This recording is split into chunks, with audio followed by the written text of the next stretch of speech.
Tukisonga mbele ni kwamba waziri wa Kawi James Opiyo Wandayi amewataka wakazi wa kaunti ya Siaya kuwatimua mamlakani viongozi wote waliofeli kuleta maendeleo katika eneo hilo, akisisitiza kuwa kaunti hiyo haiwezi tena kuvumilia wanasiasa wanaorudisha nyuma juhudi za ukuaji. Amewataka kushirikiana na serikali ya Rais Ruto ili kufaidika na miradi ya maendeleo kwa manufaa yao wenyewe.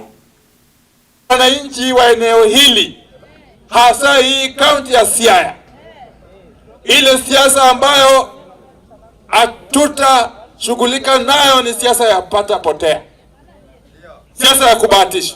Jambo la muhimu zaidi, lazima tuungane, kwa sababu maendeleo inahitaji umoja wa wananchi na vile vile inahitaji umoja wa viongozi. Sisi kama viongozi wa eneo hili wa Siaya na Nyanza kwa jumla, tumeamua kwa kauli moja kutembea pamoja. Tutembee pamoja, tupeleke watu wetu kwa ile njia ambayo inafaa, tukiongozwa na Mheshimiwa Rais William Ruto. Na sisi vile vile tumeamua ya kwamba tutaishi vizuri na majirani wetu. Sisi watu wote wa eneo hili wa Siaya, wa Busia, wa Kakamega na Vihiga, and to an extent wa Kisumu, lazima tutembee pamoja, tukishikana pamoja kwa mambo ya maendeleo, mambo ya utamaduni na mambo ya siasa, kwa sababu siasa ni chanzo cha maendeleo na hatuwezi kubahatisha kamwe.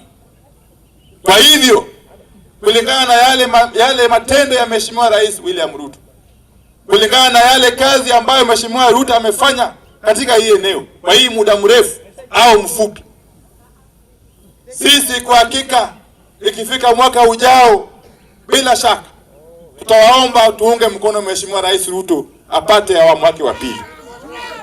Wakati wa Kenya wanaenda mbele kwa maendeleo, lazima sisi wana Siaya tusonge mbele pamoja na Wanakenya wengine.